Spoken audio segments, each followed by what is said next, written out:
Evangelho segundo Marcos, capítulo 9.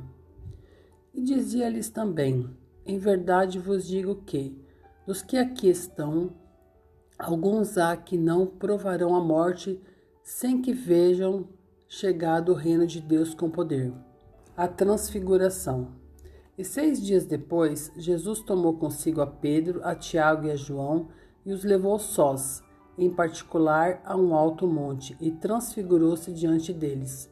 E as suas vestes tornaram-se resplandecentes, em extremo brancas como a neve, tais como nenhum lavadeiro sobre a terra as poderia branquear. E apareceram-lhes Elias e Moisés e falavam com Jesus.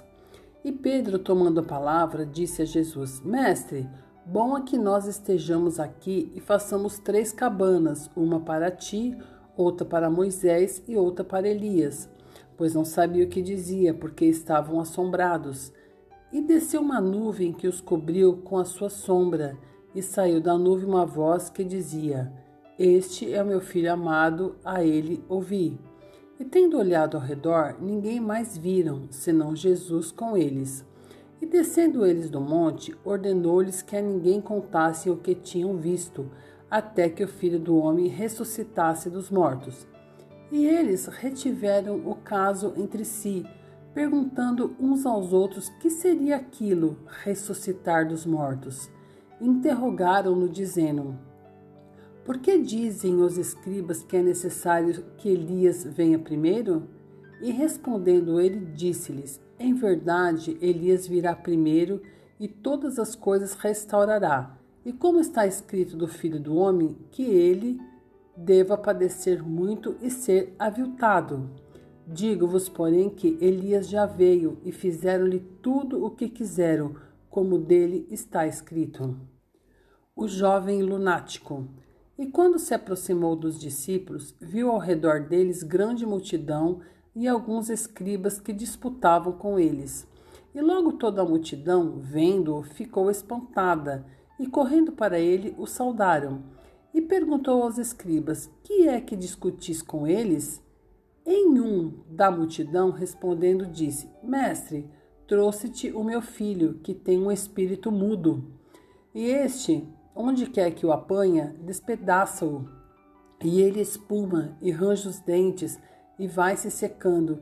E eu disse aos teus discípulos que o expulsassem, e não puderam. E ele respondendo lhes disse: Ó geração incrédula, até quando estarei convosco? Até quando vos sofrerei ainda? Trazei-mo. E trouxeram-lhe, e quando ele ouviu, logo o espírito o agitou com violência, e caindo o endemoniado por terra, revolvia-se espumando. E perguntou ao pai dele: Quanto tempo há que ele lhe sucede isto? E ele disse-lhe: Desde a infância.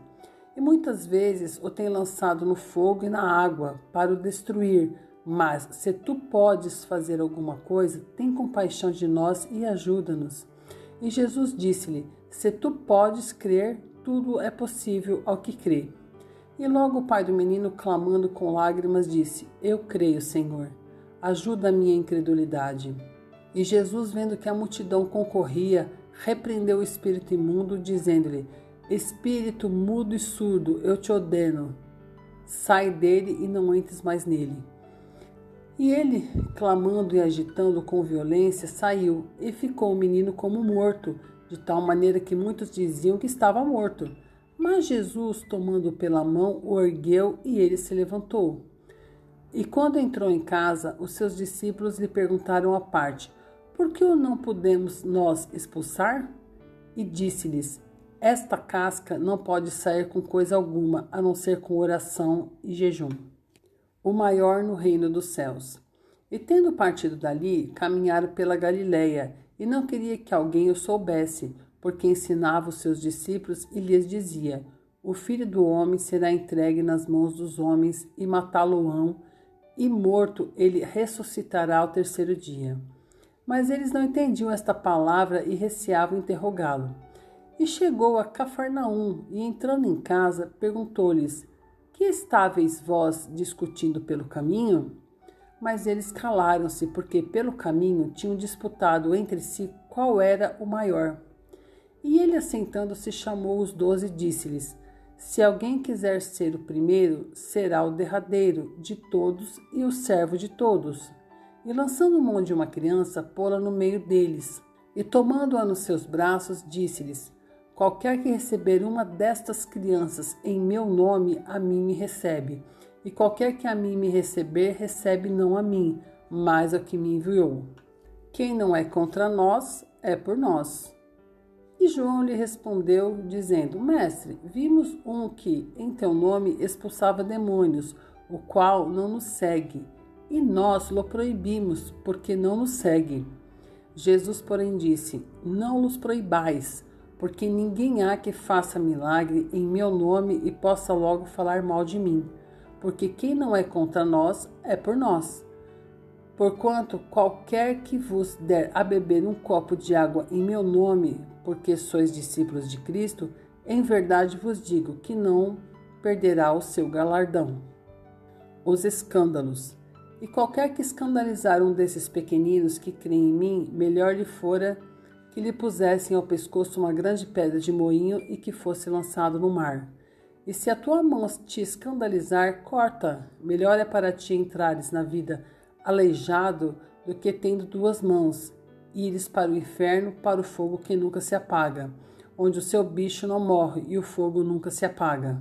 E se o teu pé te escandalizar, corta-o. Melhor é para ti entrares coxo na vida do que, tendo 2 pés, seres lançados no inferno e no fogo que nunca se apaga, onde o seu bicho não morre e o fogo nunca se apaga. E se o teu olho te escandalizar, lança-o fora. Melhor é para ti entrares no reino de Deus com um só olho do que, tendo 2 olhos, ser lançado no fogo do inferno, onde o seu bicho não morre e o fogo nunca se apaga. Porque cada um será salgado com fogo, e cada sacrifício será salgado com sal. Bom é o sal, mas se o sal se tornar insulso, com que o adubareis? Tende sal em vós mesmos e paz uns com os outros.